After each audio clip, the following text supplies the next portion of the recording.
so well. Red Deer has a nice name in Edmonton and in the province when it comes to improv.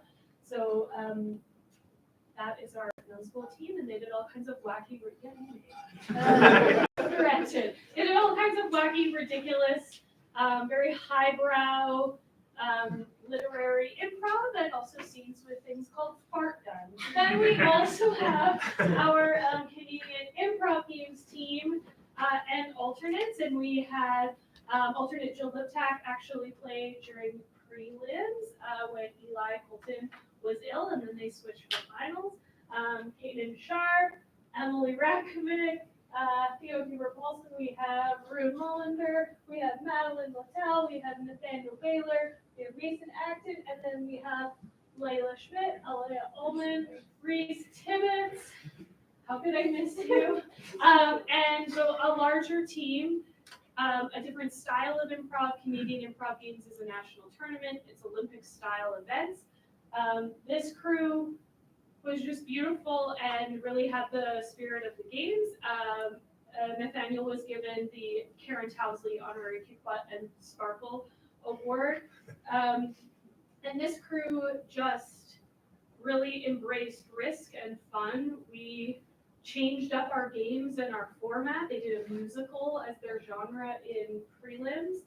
And then decided to change it up and do theater of the absurd and explore existentialism improvised for finals. And also, again, just a joy to travel with. They make us look good everywhere, at hotels, at restaurants. They're lovely. They're lovely.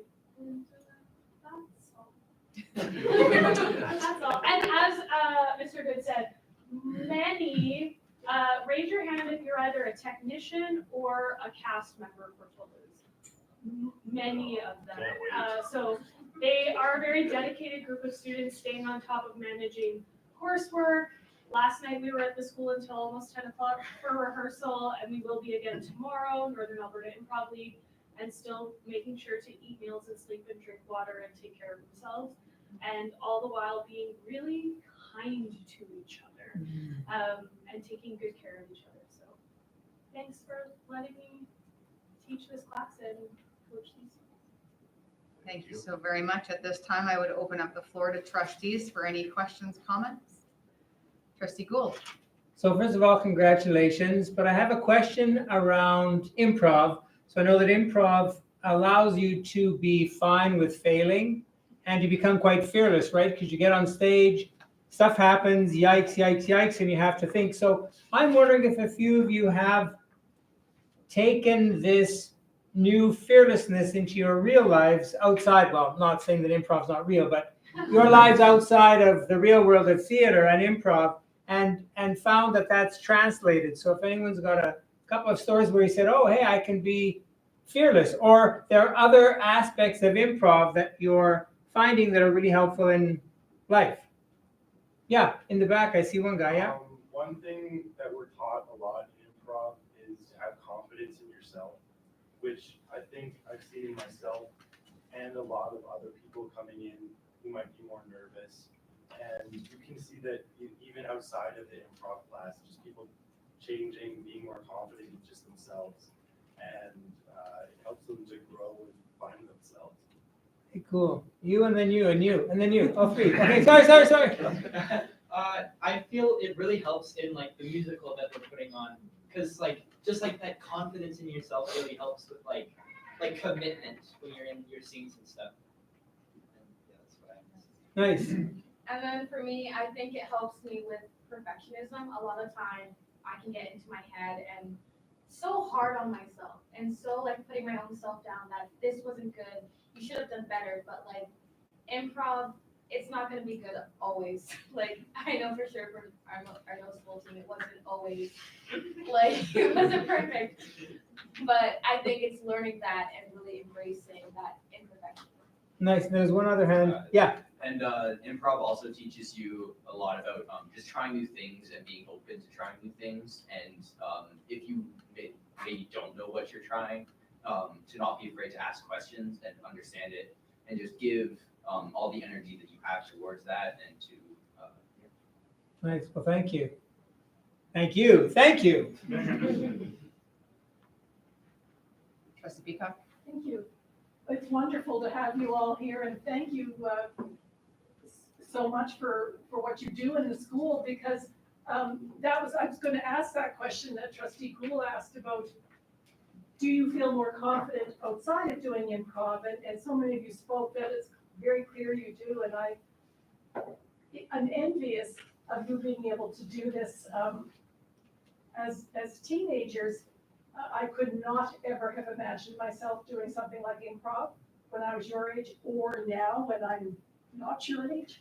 So I think it's just courageous to be able to go out there, be willing to fail, to let go of some of your own stuff and perfectionism that was brought up. And wow, it's just so impressive to me. So really well done, and that what a team building activity it must be. So thank you, and thank you to the staff with your coaching, because it must be really quite a lovely thing to do, although challenging at times too, and also to be able to pick yourself up sometimes when it didn't go well. So I appreciate that. Thank you so much. Thank you very much. I've added myself to the speakers list, so I have a couple of things. Tara Kat, how many times have you been here in the boardroom for us to recognize you and your team with regards to the efforts and passion you put into improv? I don't know. Once. And students, can I see a show of hands who've been here already with regards to us recognizing you for improv? Because I know this is the last year you guys were here, several of you were here. Tara, one of the things that you mentioned when you were speaking was that they represented the school and the city very well. They also represented the division and our board very well, and that is something that we are extremely appreciative of, and that they were great to travel with. You thanked us for allowing you to teach and be involved in improv. It is us that should be thanking you and the students for being involved in extracurricular and fine arts, and because it's important. And it takes a lot to be involved in extracurricular, both as a student and as a staff member, and as a board, we recognize that. So thank you so very much for being involved in fine arts and for all that you do as students, because it takes a lot. And as a board, we recognize that. So thank you very much. With that being said, I have some certificates here as well as some gift cards to hand out. And then we will get a group picture in the hallway. Sorry. Andrew Dale. And I apologize if I pronounce any names wrong. Well, some people say. Thank you very much. Mounts.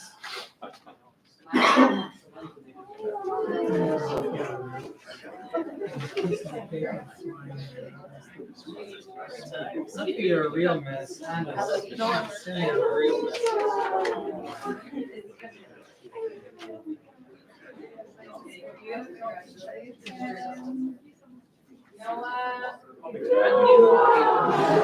What's that? I'm sorry, my supervisor started it. He's gonna get more.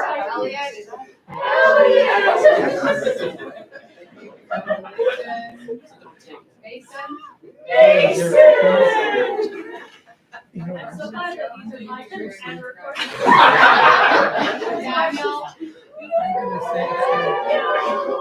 I'm gonna apologize and congratulate us for these.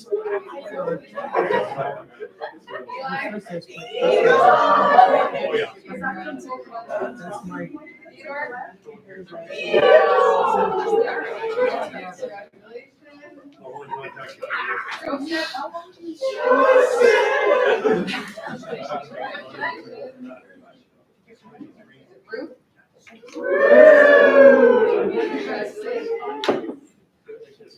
Jaden?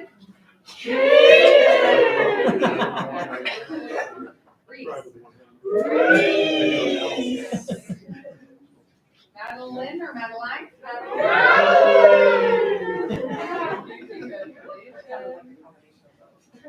Emily?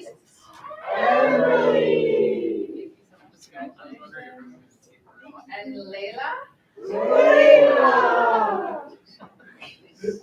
No, but they can't, it means they establish. I know. They have to carry all the way through. You're freezing. You were holding a blizzard. Thank you. And Tara. Oh,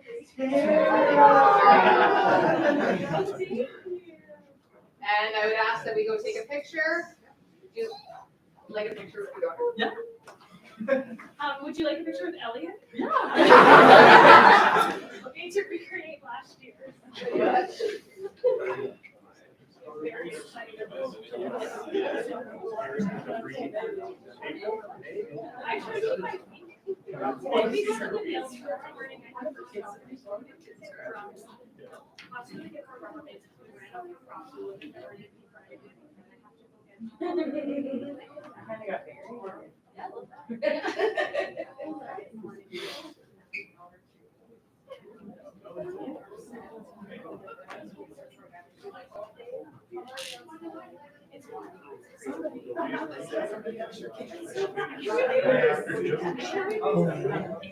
It's so fun.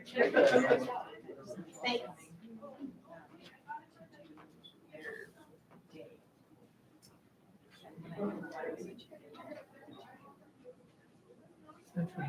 So like the kids that come to accomplishments.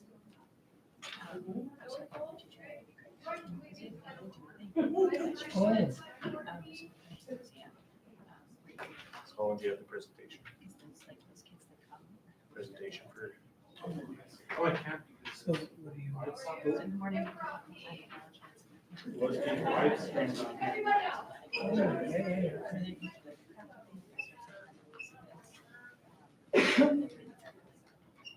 So I can come by. Yeah, good. Good. I got a new chair last night. Oh, really? No, it's me. Time to tell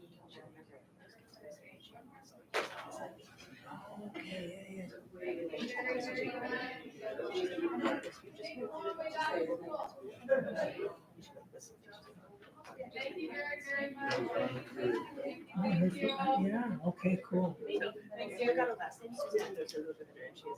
So, oh, nice, yeah, yeah.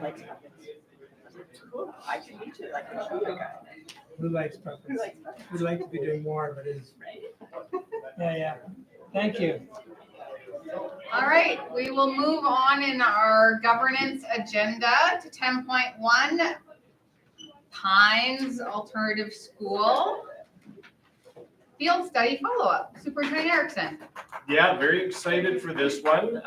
Back in December of 2023, the Board of Trustees approved a field study for the Pines Alternative School to go down to Disneyland, or Los Angeles and Anaheim and a number of other spots. And just a great opportunity for a lot of students. And for the first time, I believe that we've had is a report back from a group that our board has approved to go on a field study. So we're very excited to hear how the field study went that you attended at the end of January. And from a Disneyland perspective, those of you that don't know Tammy Keeping, she is the biggest Disney fan ever. Except for maybe her daughter, who is now working at Disney World right now. Really? That's Yeah, cool. she starts in August. Yeah. Awesome. So I'm going to turn it over to Tammy unless Stephen has a few words. Yeah, I'll quickly just interject and to say that while Tammy is really the architect of this entire trip, for those that have supported the Pines Alternative and the outreach before that, Tammy truly is the heart and the life of the Pines Alternative and creates opportunities for our kids like nobody else. The Disney trip just being one of them. We are, again, super fortunate and thankful that the Board of Trustees and Senior Administration support this trip. But I really want to take this opportunity to recognize the incredible, extraordinary efforts that Tammy Keeping gives to our school every single day. So thank you, Tammy.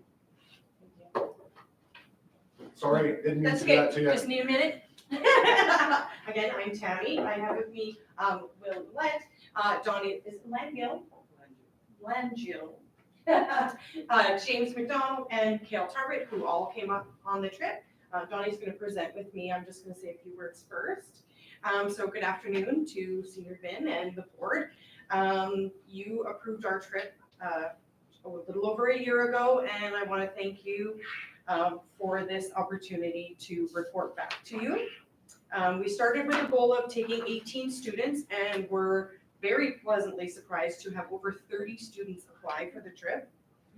We initially accepted 24 students throughout the year. Obviously, with alternative, we had students come and go, life changes, those sort of things. Kids were unable to commit to the goals, the attendance, or they had life changes come up. In the end, we took 23 students from Pines Alternative and 2 alternative students, or sorry, not 2 alternative, 2 international students. So I am an international host parent. Our contract was for 24 students to go on the trip, and last minute, we weren't able to find somebody who could come up with the funds. So I asked my student, she found a friend who would also be willing, so we were able to fulfill our contract, and we kind of reached into the international programs. We started off with a lofty goal of raising $50,000 to offset student costs.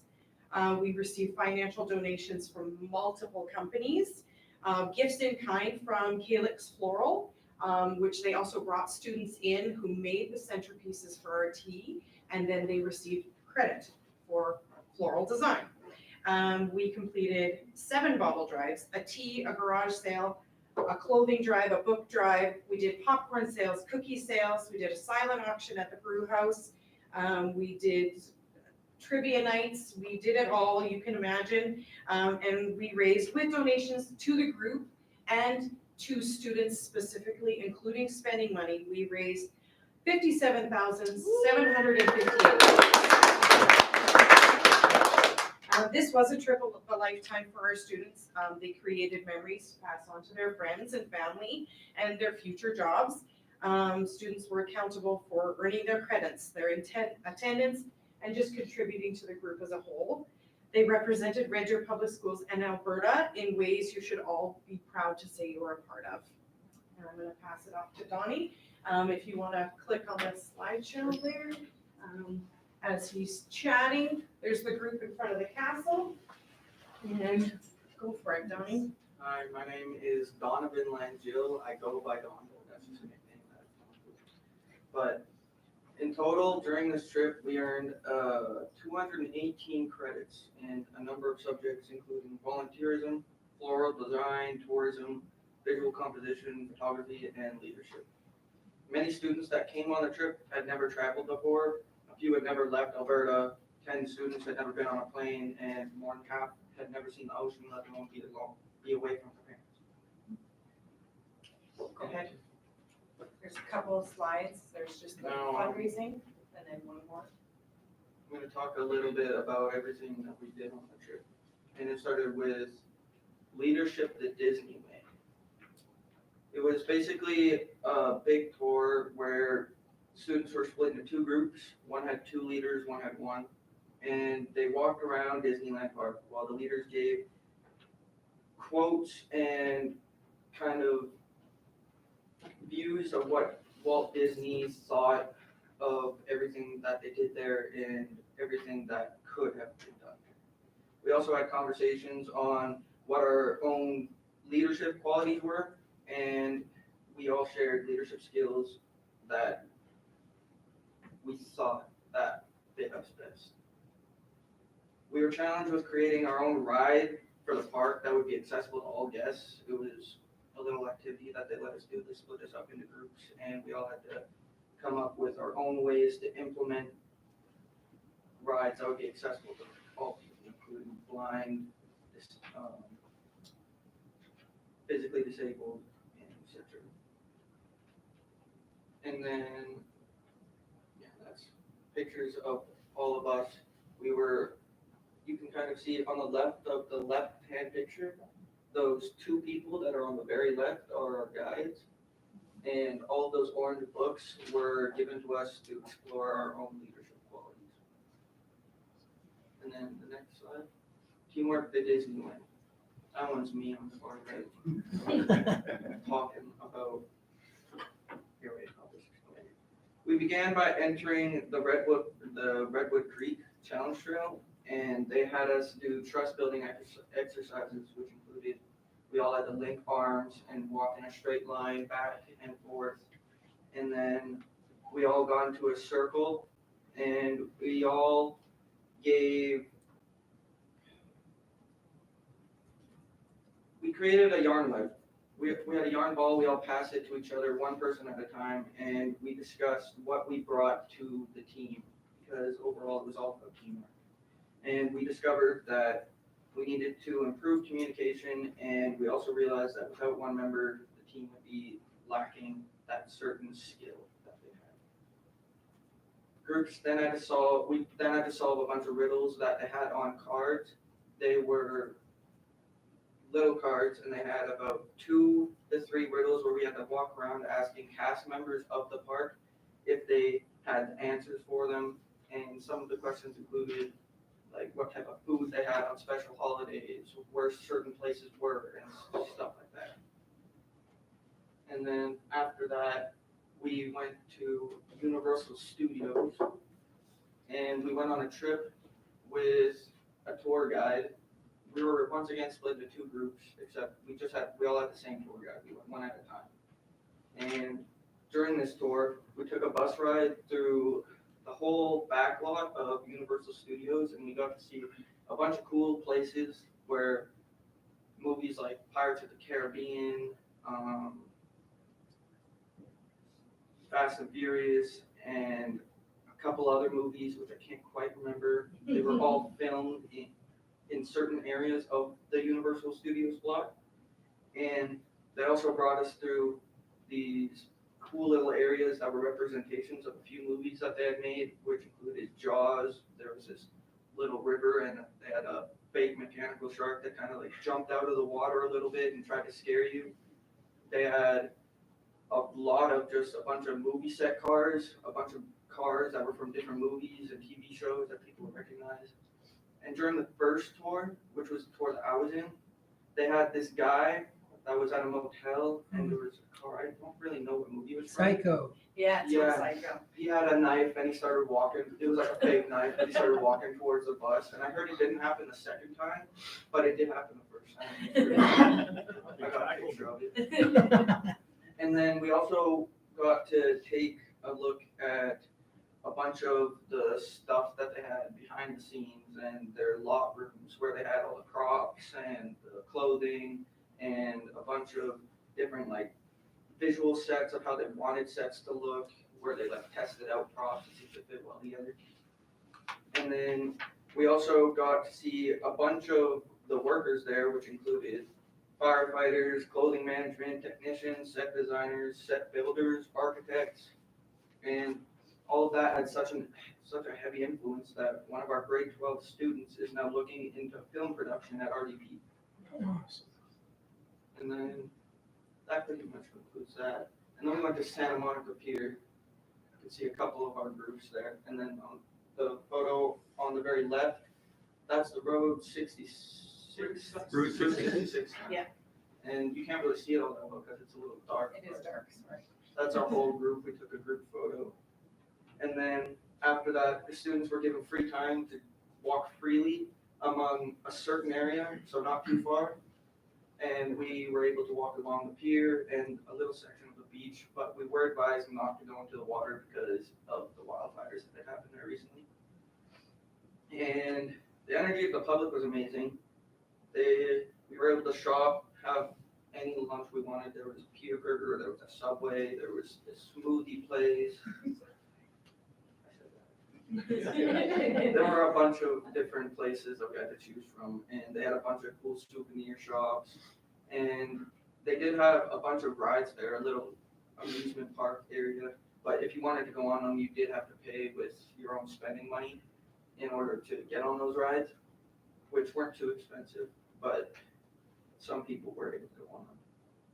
And the boardwalk was also full of entertainers, which was basically just people putting on their own shows and making their own money, their own little side hustles. There was dancers, musicians, magicians, and there were these 2 guys who were lining like 5 people up, and they would get everyone hyped up, start playing music, and we would do a front flip over all the people. It was pretty cool.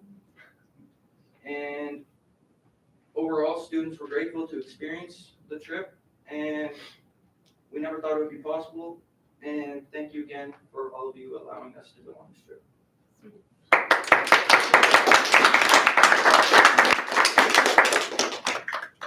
Thank you. At this time, I would open up the floor to trustees for any questions, comments. I have trustee Gould and then trustee Waters. What surprised you the most? What surprised me the most was, to be honest, there's quite a bit of garbage and a lot of graffiti, and more people who are less financially fortunate. That's what I'll say. That's what surprised me. It looked a lot less nice than I imagined, but it was still nice. Thank you. Trustee Anybody Waters? else? Sorry. Anybody else?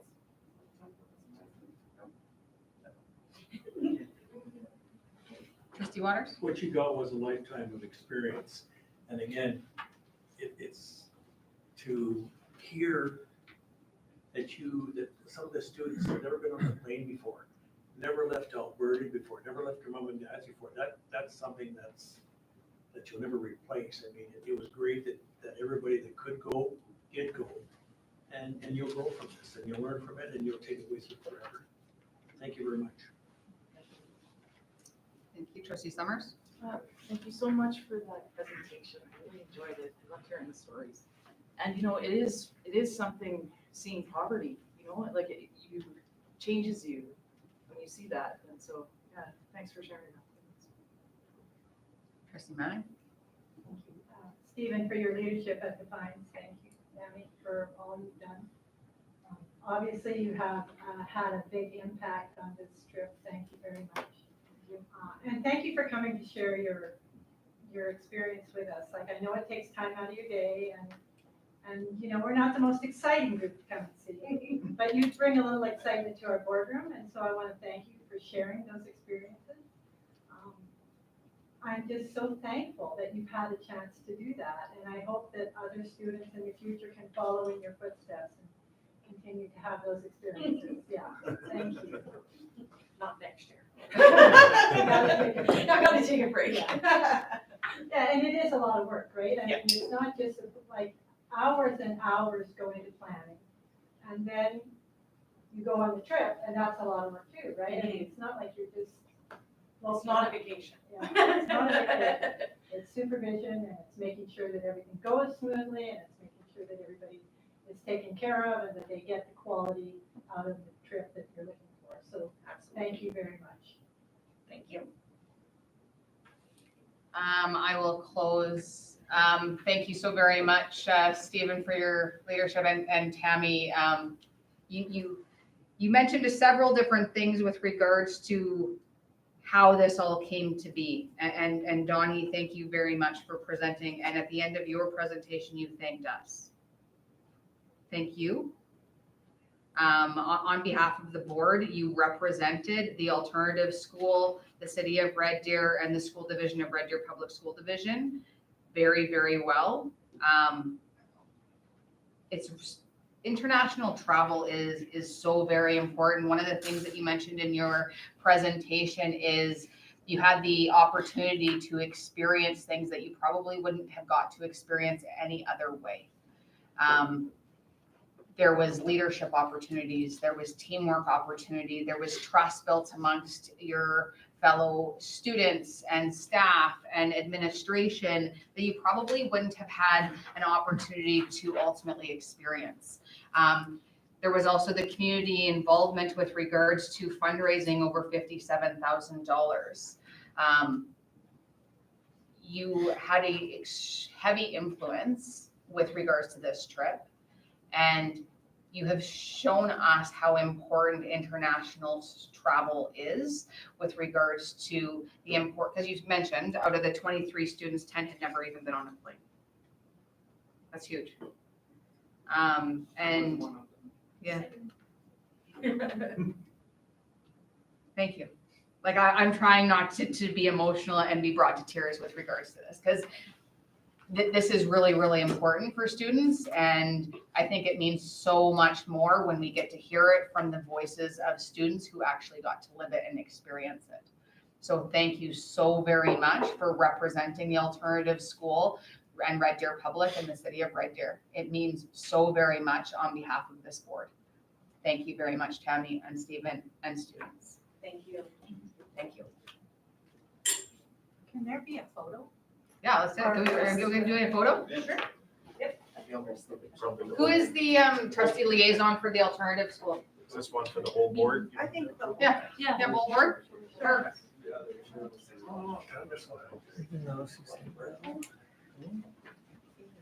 You guys are good with that? Thank you. Thank you. That was really. Yes, just go put a smile on. And don't even put that in. I think I said yes. I thought you did. I think I did say yes. Ish. So rare. Maybe to all look back at the tape. It's so rare. You could get it cut off.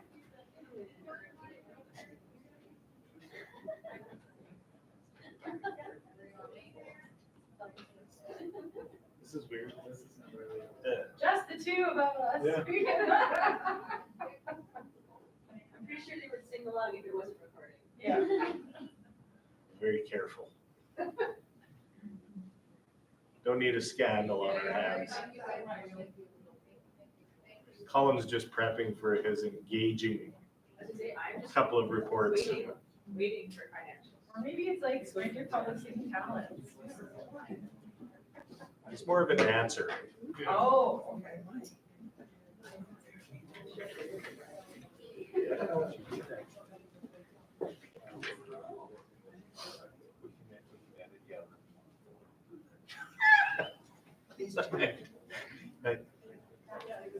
Big 57.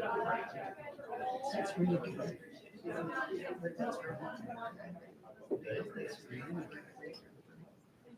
I was there. Okay. We've had a conversation with the other one, so. Okay, we're having that one, we can't really. Oh, it was before that day as well.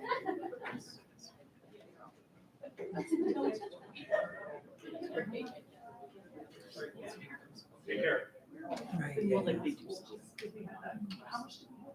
I have two trustees. Oh, yes. Are you presenting the enrollment? It's the first time ever. I'm just very humbled to be able to have this engaging report to What share. did we do? Go up 37? Oh, I Hey, wait, don't ruin it. Don't ruin it. I got a little bit extra to share. Not the fact It's a- that it's a- that regardless of I've got- it's inaccurate.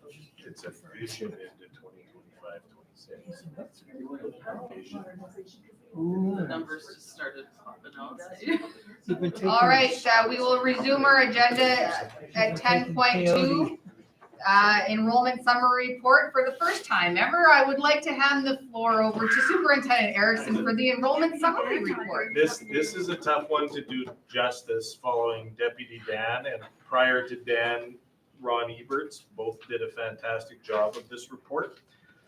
So what I will point out, you can see that we've had a difference of 37 students to the positive in the month of February. But more to that, I want you to direct your attention to that ECS column. And if you go down, you'll see a district total of 671. I'm just going to give you a little bit of insight into the future. And currently, we have 450 registrations for kindergarten starting September 2025. That is over last year's registration at this time, which was only 428. 448 the year previous and 438 in 2022. So over the past 4 years, we have the most students that are registered and ready to go for September of 2025. So very exciting, and we hear from Ron that total just keeps growing each and every day. So things look great for September in our kindergarten programming. What about the pre-K? When do they register for that? Some of the applications would be already coming in and being reviewed as well. And we are up in those numbers as well.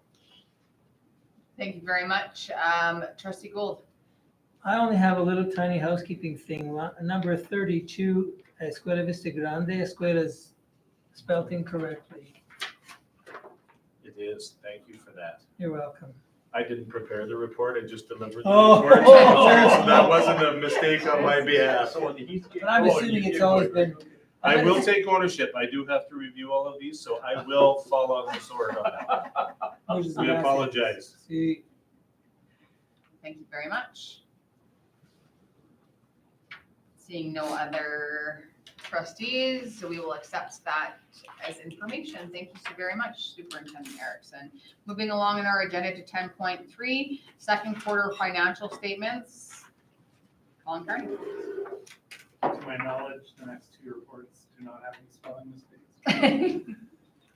You never know. I'm watching.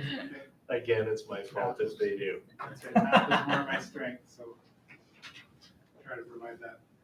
So I have the second quarter financial statement provided and attached. And it's not a whole lot to report, which isn't really a bad thing because that means that we're actually just kind of functioning on the funding revenue that we anticipated. And so it's sometimes nice to get additional revenue, then we're always having to react to it. So I'd say that at this point, I'm just reporting kind of anticipated revenue that we received, and of course 50%, so halfway through the year, which is time always flies by. I listed the two that we were anticipating, but you have to apply for them, so the literacy and numeracy support, so we've received. I'm not even sure I did this support here that we've received it, so the amount always seems to decrease a little bit, but it's goes targeted towards those students that need it. And then the Alberta School Council Engagement Grant, we have 11,000 again, which we've received. I believe this is the fourth year that we've received it as well. So, and then besides that, I guess we're just keeping an eye on things, and I monthly review all of the budgets and stuff, and pretty much every budget is around that 50% mark.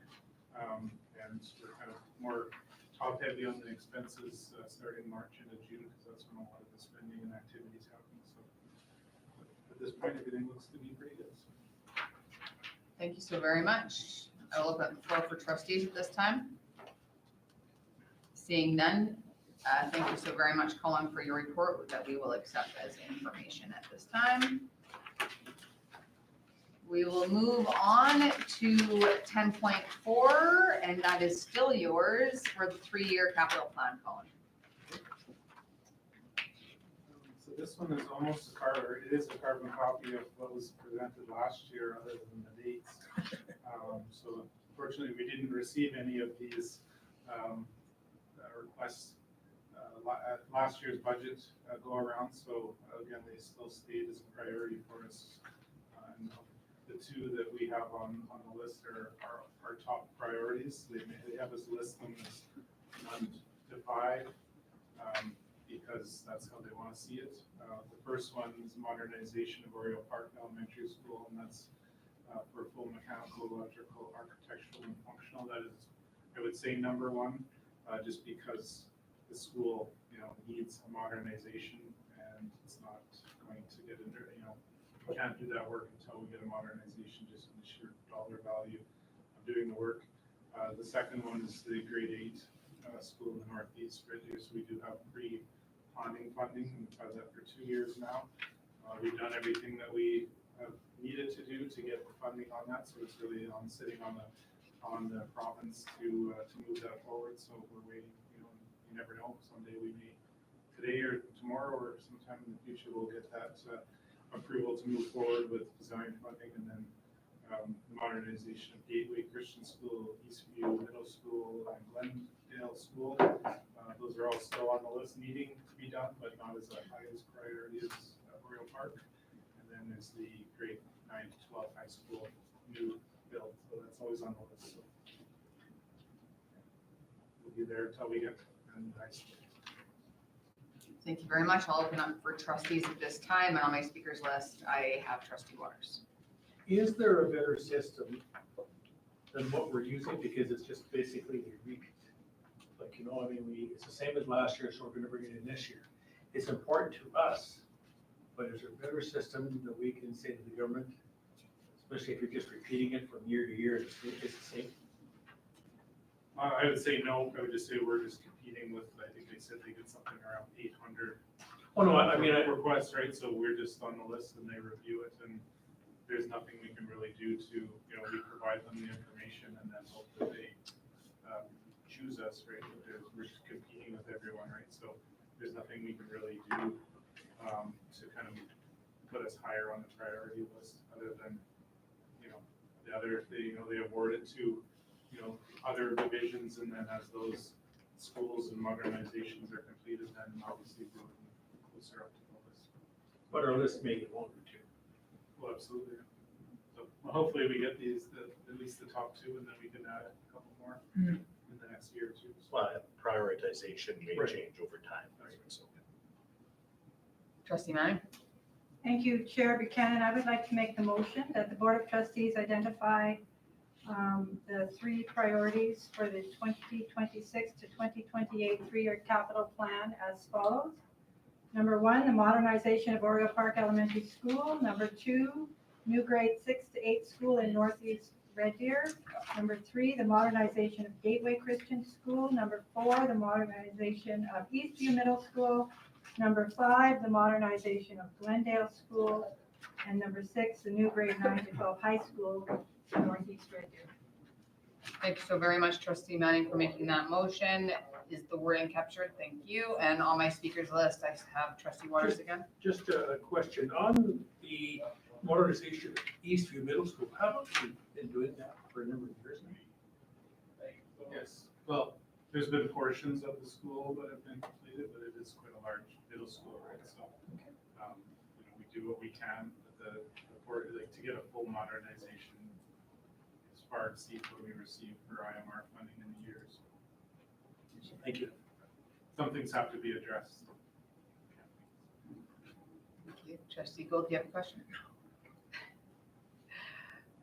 With regards to the motion on the floor from Trustee Manning, all those in favor? Carried. Thank you so very much, Colin.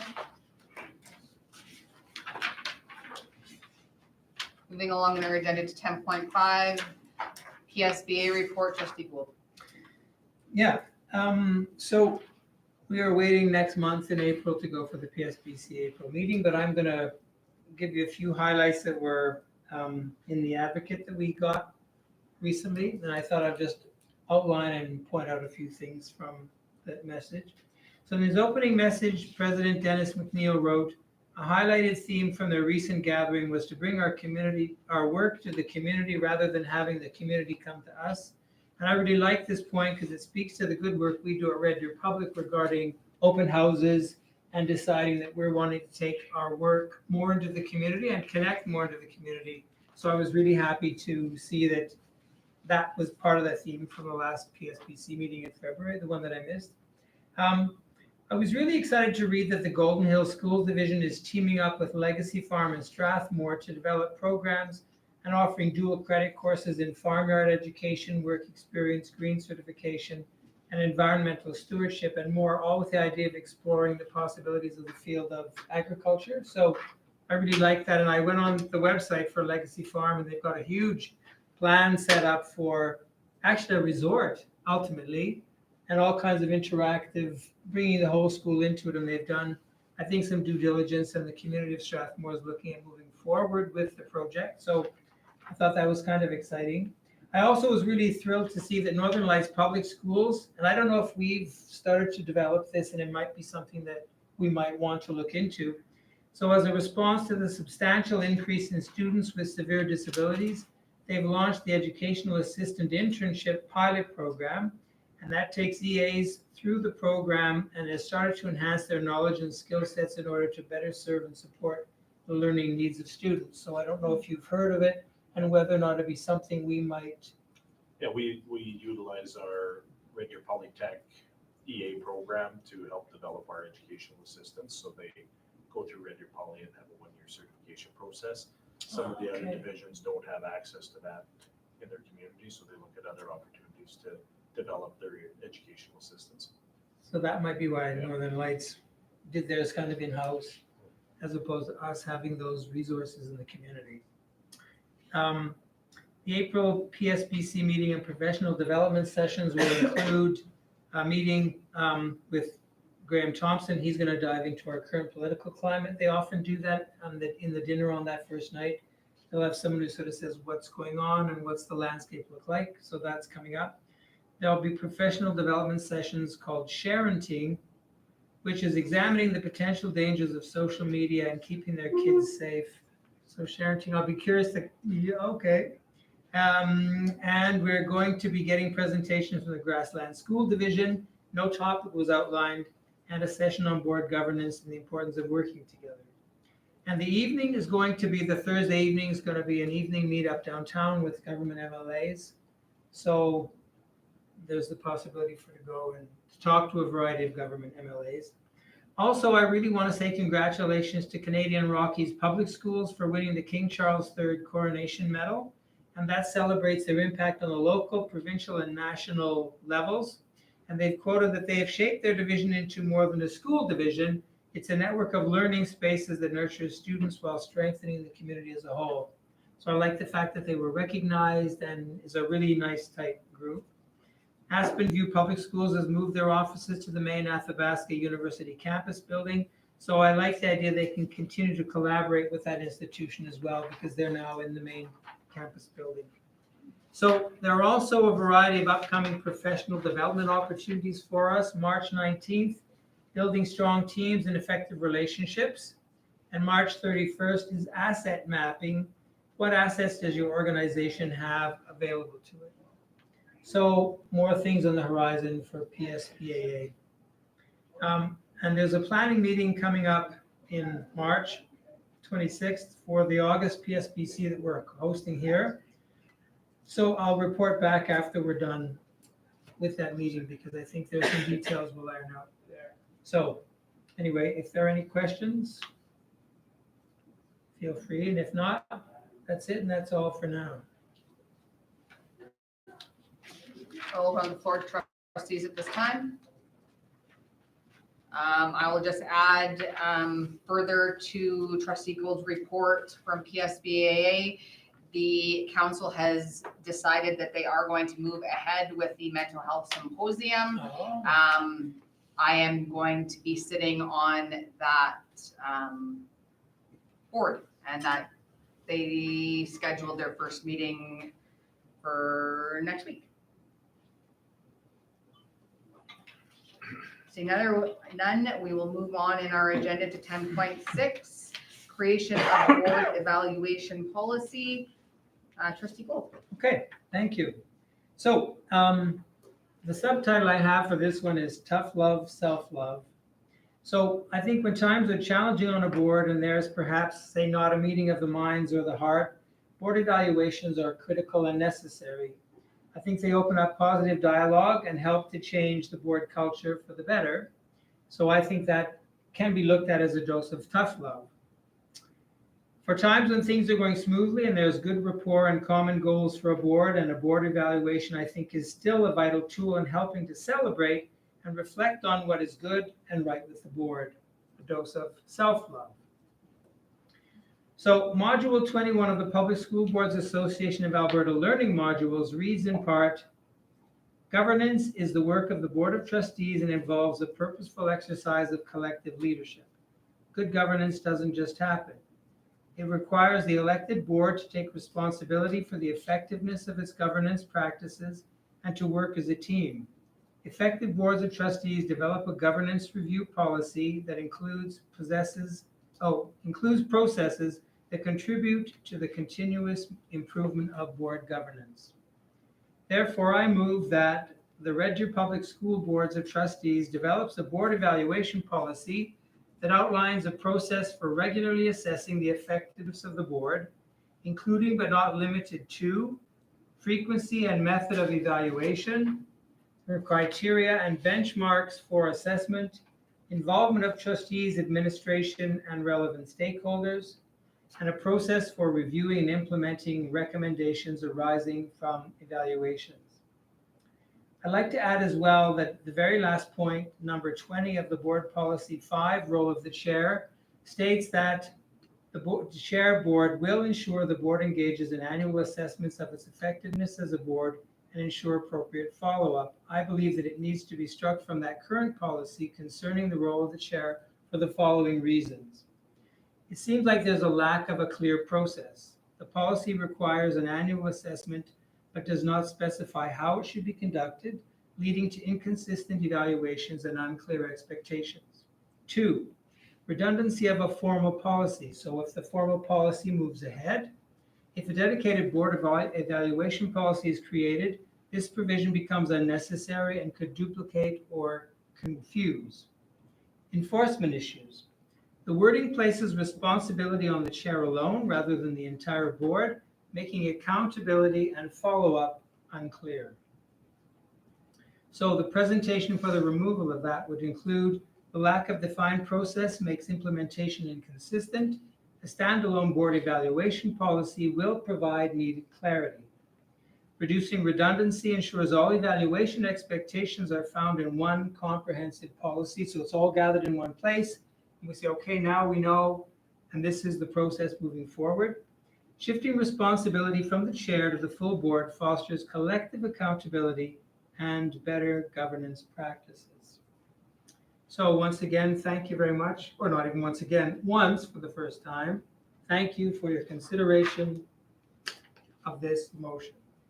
Thanks very much, Trustee Gould. At this time, I would open up the floor. And there is a motion on the floor from Trustee Gould. Do you have the wording? Yes. Perfect. I'll open up the floor at this time for trustees. Trustee Summers. You know, I've seen it come up in PD quite a bit in professional developments at the provincial level that a board evaluation policy is just pretty much standard for many divisions. So I think, you know, it's just good governance and I would definitely support it. Thank you. Trustee Peacock? I was wondering if it needs to be a standalone policy, if that's the way we move. It is also referenced in 2 of our other policies, one of them being policy 2, role of the board. So under 6.2, which 6 is board development, and 6.2, annually evaluate the board effectiveness in meeting performance indicators and determine a positive path forward. Now, that doesn't get into the level of the detail that Trustee Gould selects or suggests in his policy, but I just wanted to point it out that it is referenced, and it's also referenced, and my apologies, I can't put my finger on it right now, but I think it was policy 7, board operations. Anyhow, it's referenced in those 2 policies already, so just either we expand on the discussion on evaluation in those policies or making it a standalone policy. So like maybe that reference becomes a bigger appendix. So it's appendix, whatever that then goes through, because this is calling for quite a detailed, clarified look at what the process is, as opposed to saying, let's do an evaluation. They're very clear. And I know that is it Grasslands, the ones that's Hannah? Is that it, Grasslands? School division? They've developed recently, I can't remember Prairie Lands, Grasslands, all the stuff they rolled that was same in my head or something, the names. But anyway, so they're moving through this new cycle of very clear expectations for their board evaluations, and they've got in the 4-year cycle, they have 2 that are kind of internal, Prairie Lands. So they've got 2 that are internal, and then 2 where they have outside facilitators coming in and helping. So I'm not suggesting the shape of what that board policy is or the details of it, because that's meant to go to the ad hoc committee that can work on that policy and develop it. But whether it is, I mean, I'm fine if it moves into that and makes that thing substantial, or whether we feel that it's weighty enough that it needs its own policy because we're giving it that emphasis. Thanks for bringing that up. Sorry, can you please read the wording of the motion, Erin? The Red Deer Public School Board of Trustees develops a board evaluation policy that outlines a process for regularly assessing the effectiveness of the board, including but not limited to, number 1, the frequency and method of evaluation, number 2, the criteria and benchmarks for assessment, Number 3, the involvement of trustees, administration, and relevant stakeholders. And number 4, a process for reviewing and implementing recommendations arising from evaluations. Thank you for that. And the reason why I asked for that wording again is because one of the things you mentioned, Trustee Gould, is with an ad hoc committee. So your ask in your motion is not with regards to an ad hoc committee and the creation, it is for it to be for Right. the entire board to ultimately Well, implement, right? Well, I think that it's just that it develops, yeah, I mean, I could have gone to the ad hoc because we're working with the ad hoc now, and I wasn't thinking that far ahead, and it's more like the board saying, yes, we'll do it, and then the board can decide, let's On the throw it, implementation. right, let's throw it to the ad hoc committee, and then they can begin to develop it, like we're starting to do with those other policies. I would agree that it should not be in the role of the chair or board chair, with regards to, but it is, as Trustee Peacock mentioned, in 2 other places in our policy. I think for ease of evaluation purposes, it should be defined, what it looks like with regards to internal, external,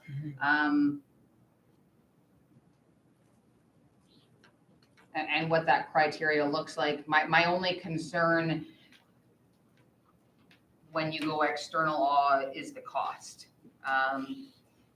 and what that looks like for the board and division. But with regards to the, Trustee Manning, Sorry, you can finish. I think I'm done. I just need the wording. Yeah, so I appreciate Trustee Peacock referencing, because what's already in our policies about that. I did try and do a little research and find some other board evaluation policies online from other divisions, and I have to admit, I didn't do extensive because policy handbooks are like, Yeah. but I couldn't really find anything that I could get some meat on, and have a real good look at and read through and figure out exactly, what it meant. So I felt a little like I didn't have enough information there.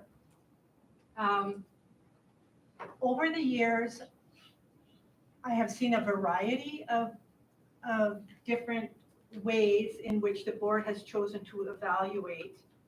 And some of them have been more effective than others. So I think sometimes an evaluation process needs to be outlined when you're looking, to evaluate.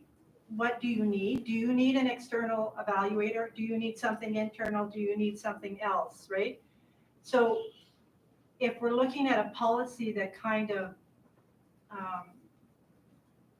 ties us down to one process, I'm not sure that's what I would like to see.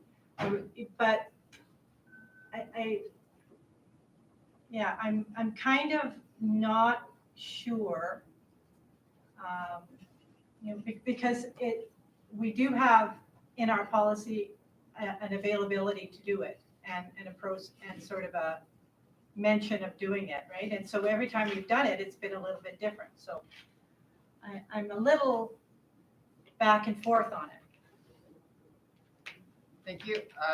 Trustee Gould? So maybe it was, in a sense, I didn't want to move into anything around how it's going to look, internal, external. That wasn't the point. I don't want us to get stuck on that because that's not where I'm wanting to lead it. Or the amount of money to spend or not spend, and decide whether or not it's worth our spending to do evaluation, self-evaluation as a board.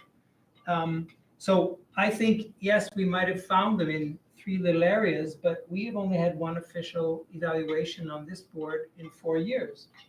So we're coming to the end of this first term, and we've had 1 evaluation. We even have it in there where this chair is supposed to every year ensure that we have an evaluation. So the idea for the policy is to tie it down, so it's not about the people in the room, the personalities in the room, who thinks something should be going this way, who thinks something should be going that. It needs to be in a policy so that it's very clear that September 15th, 2026, this kicks in and we move into it. So then in many ways, it takes it away from this debate.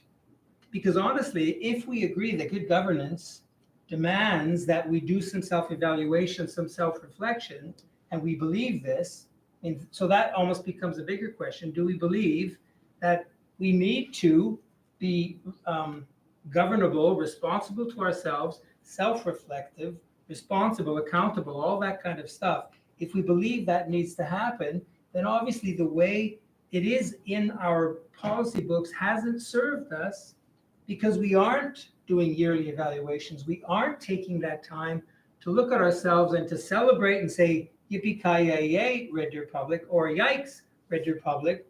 These things need to be looked at. So the idea of the creation of a board evaluation policy is to clarify it, put the proper fences of it, give it due diligence, et cetera, making sure we have the frequency, method of evaluation. That comes through deliberation and all that kind of stuff. So anyway, I hope that answered the question. It didn't, because as I said, it needs to be focused on board policy. Yes, this makes sense, because as I said, we've had one in 4 years and we're coming to the end of our first term.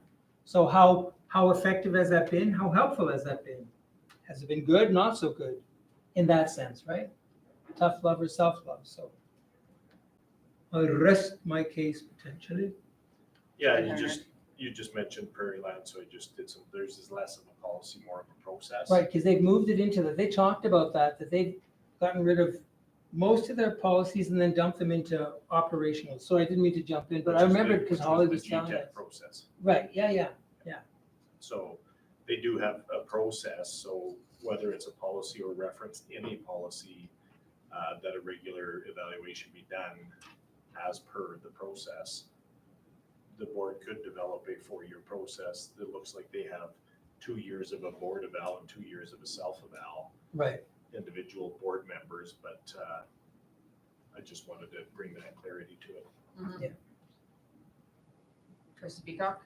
So maybe there's some good points raised in Prairie Lands. I guess it's an admin procedure. No, just there is a process. They have a number of different governance operations manual, I'll call it, and they've developed a board leadership quality standard as well, similar to what our teachers have, what the teacher quality standard leaders have and superintendent has with their quality standards. They've went a step further and built a board standard. Right. And then they have a number of different documents that will accompany that.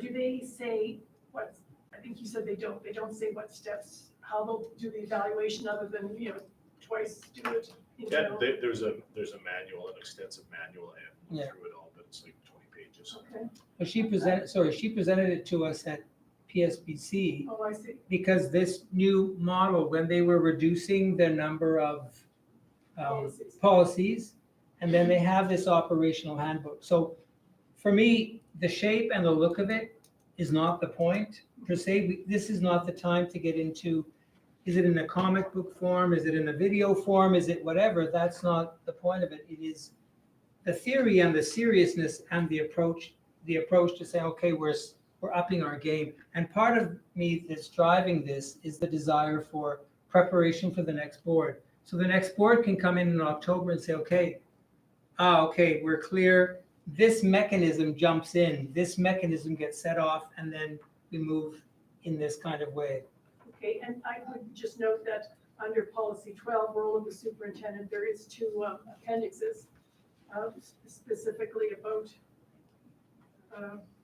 evaluation. Just a second now. Appendix A, superintendent evaluation process, criteria and timeline. Appendix B, superintendent performance. It's all that's role of the superintendent.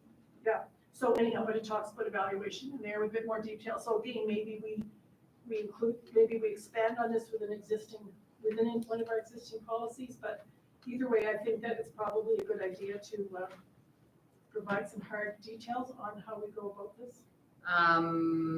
Thank you. With a couple of things that have been said, I think we need to be cognizant that if we make a motion with regards to the wording, Trustee Gould, you've actually contradicted the wording of that motion a couple times with regards to the point and approach is ultimately to explore the creation of a board evaluation, not to actually create a board evaluation. So I think I'm not comfortable actually approving a motion unless I see it written prior to. Is there any way that we can actually put it up on the screen?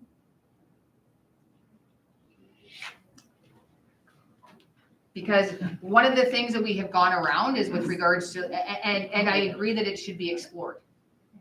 1000%, I agree that it should be explored, but if we put it into the motion saying that thou shall create. Yeah, but I'm not saying explore this, I'm saying explore how it unfolds. In other words, two internal, two whatever, three pigs coming in the room and talking to us, that's not even what But language matters, so I want to see what the motion actually says with regards to, sorry. Sure. So explore developing a board evaluation? No, but I want to see what the wording says, sorry. I think that, no, the wording of this current motion, sorry. No, you need the wording of the current one, Aaron. It's the same, it's in the package. Right. Yeah. Yeah, it's on that page. So we're just gonna pull up the package. No, it's a tough one. Oh, sorry. Free love one. Develops a board evaluation.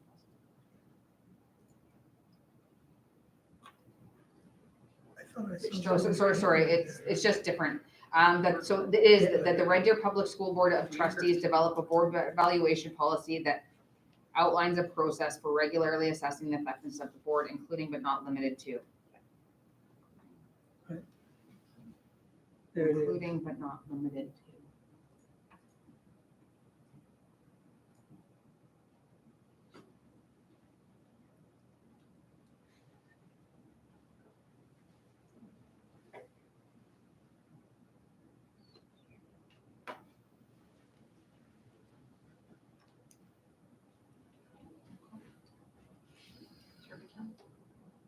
Yeah, Trustee Summers, go ahead.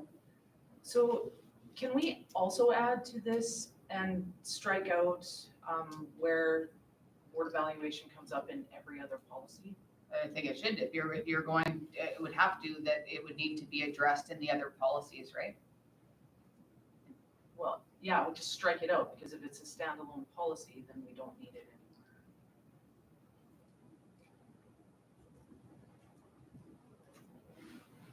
Can that not come from the work on the development of the policy? Then the Yeah. policy comes back and say, please, let's strike it from 6 and 7 and wherever it was. You know, so then it comes out, so we've got the policy that then makes any other references to evaluations redundant. But it can be as simple as the role of the trustee, the role of the board is to blah, blah, blah, see policy, whatever.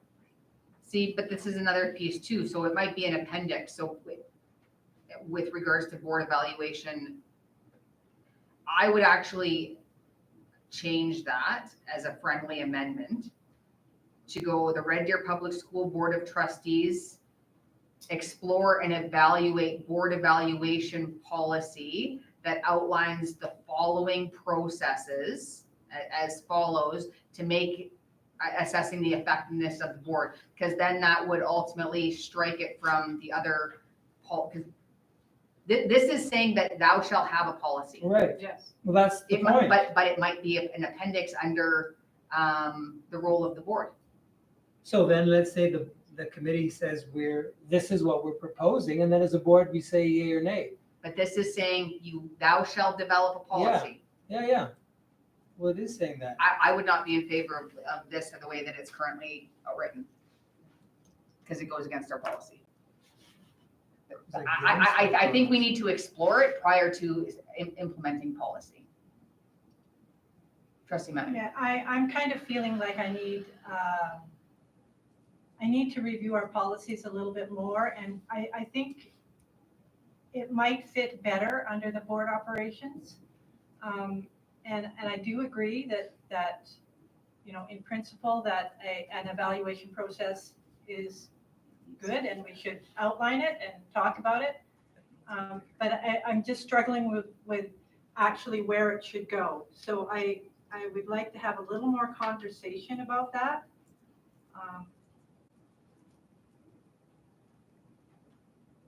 Trustee Summers?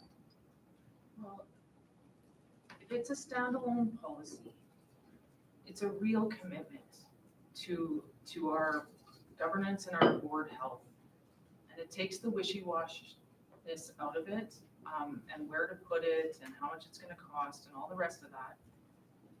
It's prescriptive enough that we can move ahead. And we have to move ahead. And by taking it out of every other policy that it shows up in, clarifies so much. Quick point on your point. Mhm. So maybe give us the words for how you might see this, because I get nervous that it's gonna sink into the setting sun and not be developed and not move forward, right? If we get caught up in the words that are sort of circling, what do you mean? Is it exactly this and exactly that? So if you're, maybe just refresh my mind as to what you're talking about, that moves that hopefully in the same, one hopes that it moves it in the same direction. It was the intention of my original motion. Well, and sorry, trustee Peacock, I see that you have your hand raised in my peripheral, just let me get to this. So that the Red Deer Public School Board of Trustees explore developing or the implementation and development of an effective board evaluation process, and the rest would that's a, like, ultimately it's this is saying that you're going to just create policy for the sake of creating policy. I think that you actually need to do a thorough, it's incumbent upon us as leaders of this school division to properly evaluate other policies from other school divisions, our own, as well as what this looks like. Should this be an appendix? Should this be, it's standalone policy? This is saying thou shalt create policy without doing any exploratory, any engagement, any. That's not saying it at all. You can't infer from these words that we're not going to look at another policy or make any Develop a board exploration. evaluation policy, Yeah, it says right but there. to develop something means you can also, if I'm developing an airplane, I'm going to do research about flight and drag and wings and material. If we're developing a policy on board evaluation, then you are looking at other sources. This is saying thou shalt do it. Right, yeah, we're looking at Some are other sources. processes. Right, yeah. We have a policy on policy development. Anyways, for me to approve this, I need the wording to be different. That's where I currently stand. Trustee Peacock. So, excuse me, I'm wondering if the wording was something as, and I'm not putting this forward as a motion because we're still sort of working around it, but that the Board of Trustees, one of the things we're talking about is the standalone policy, is it included in an existing policy as an appendix or whatever? So I thought if we said that the board consider building into the policy handbook a process for regularly assessing the effectiveness of the board, such as, so instead of including but not limited to, because that, such as just sort of is, here's some things to consider, and then the 4 points below it. So what it would be is that the board consider building into the policy manual, so that means fitting it in there somewhere, whether policy 2 or it becomes policy 25 or something.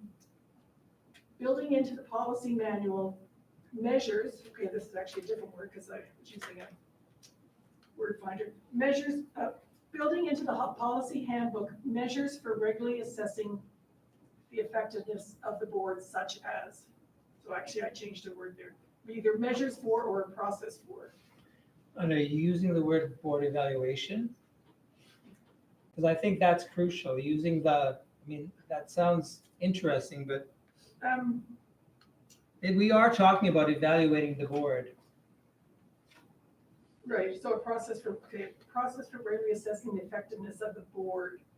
So it is a board evaluation. I just don't want to say policy because then it becomes a standalone policy. How about I turn it around and change it to this? That the board use policy 10, policy making, to develop or explore an effective, with regards to board evaluation. because as was pointed out, we do have a policymaking policy. And it could include the 4 bullets, such as, And or something, including or considering. creating an ad hoc committee, creating it as an appendix, but ultimately following our own policy with regards to policy making prior to implementation of just a policy. Because this is saying this is going against our own policy of policy making with regards to developing a board policy, board evaluation policy. What does the, sorry, Policy making, policy 10. Board policy 10 is our policy making. And are we using that for the other policies that we're working through? Did we use that and refer to it? And were we asked to do that when we did it? We were just told for the ad hoc committee to go and revamp. We didn't make any reference to policy 12, but I'm fine. Look, if we say we need to alter it so that A, this is going to move forward, and there may be a variety of ways to move it forward, then that for me gets the spirit of it and moves this thing forward. What I'm saying quite strongly is that I don't want to finish this term with no board evaluation framework, right? And I don't mind if it's going to come through, all right, we're going to do this, we're going to look at that, and by June, we're ready to nail it so that the next group that comes in has all this stuff clarified. That's it. So honestly, there can be. So can't you utilize where it's mentioned in an existing policy, but create a policy or a board evaluation framework? Sure. Yeah. So, I mean, as I said, I'm fine as long as the darn thing happens is what I'm getting at in a million different ways. We get it. Yeah, I get it. I hope you get it. That's the point. I get If that's what it is, it's about developing the framework for the evaluation that's already referenced in other policies. Okay. Are we okay with changing it to that? Give me the wording, Mr. Superintendent. So the motion that the Red Deer Public School Board of Trustees develop a frame. Develop a board evaluation framework. Develop. So ultimately, it's just changing the word policy to framework. Yeah, okay, cute. Evaluation framework. So just, That outlines, yeah, okay. Put that on my evaluation. just to point out, because. You're gonna get a gold star from me for that one, buddy Getting boy. warmed up with Dan not here. Yeah, look at that. I thought you, Who needs Dan? Chair Buchanan, that you were hesitant on tying us into developing this. No, this is looking at it, because it's there, it's already in our policy, so this Yeah, is perfect. ultimately looking at the framework with regards to, and not including but not limited to. So this is the exploration of that framework and where it should be in policy, should it be an appendix? Yeah. Develop a board evaluation framework. Because the word explore something or consider isn't in there. No, but I wouldn't. It's already there. It's already in our policy that we do this. Okay. Have you got the new wording? Do I accept the new wording or? Friendly amendment, there's only Friendly change to one amendment. more. If What's you're, that, it's a friendly amendment if you're okay with that. And then the whole room, I think, has to be okay with it. Yeah. I'm Because it's okay now with it. it's now a motion of the board, which I'm supporting. Yeah, We don't even need to have a motion, we can just do it. Okay. Like, Okay, so the new wording, the Red Deer Public School Board of Trustees develop a board evaluation framework that outlines a process for regularly assessing the effectiveness of the board, perfect. including but not limited to the following 4 criteria. All those in favor? Thank you very much. All right. Thank you. Moving along in our agenda to 10.7.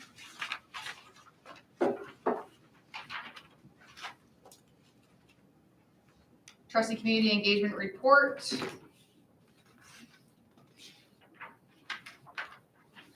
Several events trustees attended over the last month. Any questions? Oh, yeah. I saw Shootout for the first time at the end of the Rebels it's a good game. Yeah. Yeah, I thought, what is this? And luckily, Trustee Waters was there to sort of explain what was going on. What is this? And I thought it was like terrific. Those little guys out there. and suddenly we won. Yay, Rebels! Made you hockey fan all, No, one no, night? One nothing night? is, nothing's gonna make me a hockey fan. You really need to go to more games. Well, maybe, but anyway. So anyway, that was it. Yeah. My comment on the calendar. I believe that was your celebration, Mr. No, I've got a good celebration, just you. All right, seeing nothing else, we move on in our agenda to 10.8. Superintendent's report, Superintendent Erickson. Yeah, pretty straightforward, number of different activities throughout the month. One I want to point out is March 7th, had our second teacher voice meeting of the year, and it was very focused on our ed plan goal around examining our student supports. So over the past, the message to our teachers at that time was over the past 10 to 12 years, we've been attempting to be more and more responsive to the needs of our teachers and students. And through doing that, have added a number of different programs, whether it's learning assistance, teacher student support rooms, CASA classrooms, could go on and on. But in times of tight fiscal restraint, have we spread ourselves too thin? So while we've added a number of these different things over the last 10 to 12 years, have we ever taken a step back to determine which of these that we've put into place are still having an impact on supporting inclusion within our schools? So had a great conversation, the different levels filled in forms for us that the trustees will be reviewing as part of our board retreat later on. And administrators also did it just yesterday. And then we'll have another budget activity with our citywide school council next week. So continuing to have the conversations, but just wanted to mention that one off of the March 7th. Thank you very much. I open the floor to trustees, Trustee Peacock. Thank you. Superintendent Erickson, you were a keynote speaker at the teachers conference. What? Attended Oh, the okay. keynote. Okay. I was going to ask what you spoke on. I do have another question. March 3rd, the Borealis Cognitive Initiative. Yeah, so this is it was a potential pilot through the Public School Boards Association. They looked at having 3 different divisions as part of a pilot. And this is around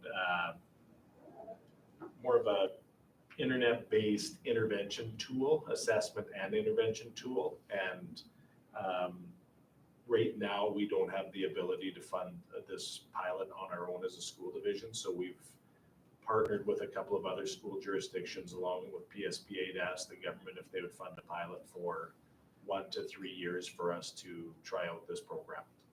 Thank you. No answer as of yet. All right, we will move on in our agenda to 10.9. I do not have anything in my report. There is no 10.10 correspondence. And we will move on to celebrations. I'm being flagged and waved down by Trustee Peacock. So we will start over there. Gee, what am I going to speak about after last night? Yeah. I attended, along with other trustees and the superintendent and many other people, a very well-attended open house for the fire academy that the district is bringing in, starting in the upcoming school year. And it is just, the board has already talked about this. It's been we're all so supportive of it and excited about it. And obviously, there's a lot of interest in the community to see that many people there last night. So the program combines classroom learning with real world, hands-on firefighting training and experience. And graduating students will be fully prepared and certified for entry-level firefighting positions, which is just tremendous. So that would occur in the second semester of the upcoming school year. So that is my great big celebration for today. Thanks, Ken. Thank you very much, Trustee Peacock. I'll Colin? celebrate, I got it first. That was fine. I'll pass it. Erin? I'm going to celebrate in advance the start of our open house series. We have our first one tomorrow at the Pines, and they will run through to May. So we've got 20 schools hosting open houses this year, and I look forward to seeing what they all do. Thank you very much. And thank you to you and Larissa for all the hard work that goes into opening and putting those on. It's very much appreciated, so thank you for that. Trustee Manning. I would like to celebrate the Glendale Science and Technology School Science Fair. It's a very happening and busy event with lots and lots of students participating and doing everything from having a snail crawl up your arm to blowing up something with an Alka-Seltzer tablet. So I learned a lot, and I think that the kids are learning a lot up there too. So thank you for inviting me to that event, and I appreciate all the hard work that teachers go to keep those kids learning. It must be a challenge to stay ahead of them. Thank you very much. Trustee Summers. I would like to celebrate ATA's keynote speaker at the Central Alberta Teachers Conference, Chief Academist Delorme. Honestly, probably the best speech I've ever heard. It was fantastic. His main message was that as Canadians and Indigenous people, we all have inherited this history together. So it was wonderful. Thank you very much. Trustee Gould. Mine is going to start with a bit of an apology and then a thank you and a celebration. So it's all going to be wrapped up into one emotional roller coaster. So first of all, I want to apologize probably to the chair for a conversation that I had shortly after Keith had a heart attack and we were in the hospital in Edmonton. And I got a message about the t-shirts and the trustee t-shirts and things. And I felt quite critical of them, thinking that I thought we had talked about t-shirts, and then I was told that we're doing jackets and all that kind of stuff, right? So that's where the apology is, because when I got my jacket, and now that I'm starting to wear my jacket, I didn't today because it doesn't work with my outfit. I wanted to thank Diane, and was it Larissa or Aaron? Did you work with Larissa, right? Who came up with them, and their lovely model there is Trustee Manning wearing the shirt today.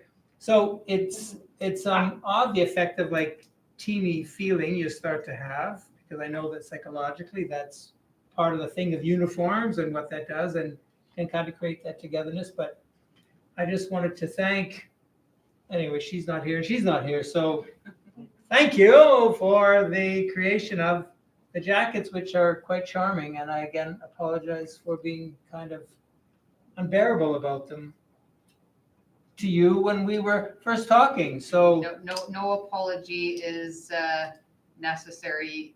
You were going through a lot with regards to your own stuff. So well, thank you for that built-in excuse. The Fire Academy open house last night would have been great opportunity for all the trustees there to wear theirs. Like I did. I wore mine and he wore his. I wore mine. You did? Yes. Where were you? Yes, come on. I was listening to the presentation. I wasn't looking at you. We all tied up in them. Let's go. It says be kind. Because I don't remember that. Thank you very much. Superintendent Erickson.